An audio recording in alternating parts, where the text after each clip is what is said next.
Hello दोस्तों, मैं हूँ राधा और मैं मिस राग की सेक्रेटरी हूँ। आपको पता है कि मैं आज आपको क्वेश्चन आंसर कराऊंगी जो मिस राग ने मुझे बताया है, और ये बिल्कुल सटीक और आसान है, जिससे आपको याद करने में थोड़ी भी परेशानी नहीं होगी। तो चलो शुरू करते हैं। क्लास 8 पॉलिटिकल साइंस चैप्टर 3 संसदीय सरकार, लोग व उनके प्रतिनिधि।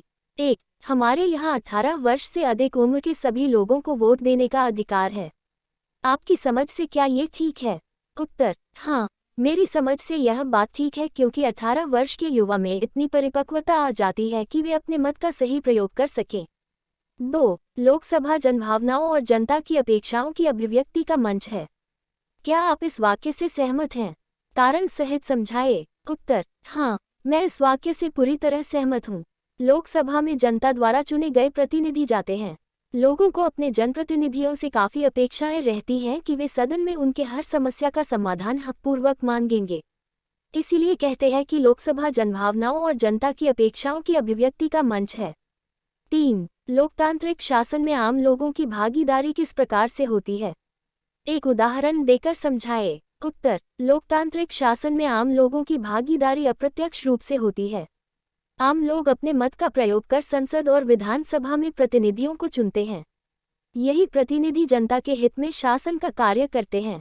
जिस तरह आज देश के प्रधानमंत्री श्री नरेंद्र मोदी जी है, तो उनके पीछे देश की 1.25 करोड़ जनता की सहमति है और उन्हें उम्मीद है कि वो उनके हित का ही कार्य करेंगे। क्या तुमने अभी तक चैनल को लाइक, शेयर और सब्सक्राइब कर दिया या नहीं? नहीं किया तो अभी कर लो, क्योंकि इस चैनल पर तुम्हें फ्री में सारे क्वेश्चन आंसर के साथ साथ चैप्टर के भी वीडियो मिल जाएंगे। 4. केंद्र में सरकार बनाने के लिए किसी भी दल या दलों की गठबंधन के पास होने वाले आवश्यक बहुमत का क्या अर्थ है? एक उदाहरण देकर समझाइए। उत्तर: भारत में किसी भी दल को संसद में सरकार बनाने के लिए 543 कुल सीटों में से कम 272 सीटों की आवश्यकता होती है। अतः संसद में सरकार बनाने के लिए आवश्यक बहुमत का अर्थ है कुल 272 सीटें कम से कम प्राप्त करना, किसी एक दल को अथवा गठबंधन के दल को। आज देश में एनडीए की सरकार है, जिसके पास 543 कुल सीटों में से 353 सीट प्राप्त है।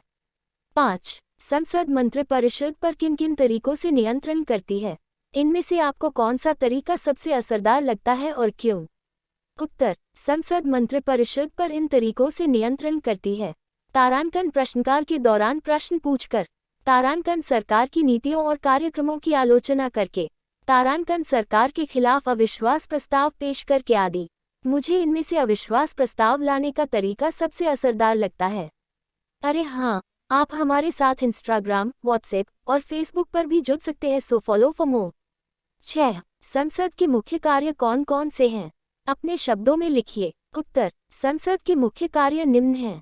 तारांकन सरकार को नियंत्रित करना, मार्गदर्शन और जानकारी देना। संसद का सबसे महत्वपूर्ण कार्य सरकार को नियंत्रित करना है। तारांकन संसद सरकार को मार्गदर्शन देने का कार्य भी करती है। तारांकन संसद में जनता के द्वारा चुने गए प्रतिनिधि लोगों की ओर से कार्य करते हैं, इसलिए मंत्रिपरिषद संसद के प्रति उत्तरदायी होती है। तारांकन विधायी कामकाज, संसद का काम पूरे देश या प्रदेश के लिए कानून का निर्माण करना है। तारांकन वित्तीय कार्य, सरकार के कई कार्य होते हैं जिनके लिए बहुत धन की जरूरत होती है। संसद अपनी वित्तीय शक्तियों के द्वारा सरकार के कार्यों के लिए धन उपलब्ध कराती है। तारांकन सरकार को खर्च की गई राशि तथा प्रस्तावित आय का हिसाब किताब संसद को देना होता है। 7. नीचे दी गई तालिका को अध्याय में दी गई जानकारी के आधार पर भरिए। लोकसभा के बारे में, तारांकन समस्याओं की कुल संख्या, तारांकन सदस्यों का कार्यकाल, तारांकन सदन का कार्यकाल, तारांकन चुनाव का तरीका, तारांकन सभापति या अध्यक्ष के चुनाव का तरीका। उत्तर: तारांकन 543, तारांकन 5 वर्ष, तारांकन 5 वर्ष, तारांकन मतदान, तारांकन संसद के प्रतिनिधियों द्वारा आपस में चयन करके। राधे राधे बच्चों को, फिर कल मिलते हैं, अपना ख्याल रखना।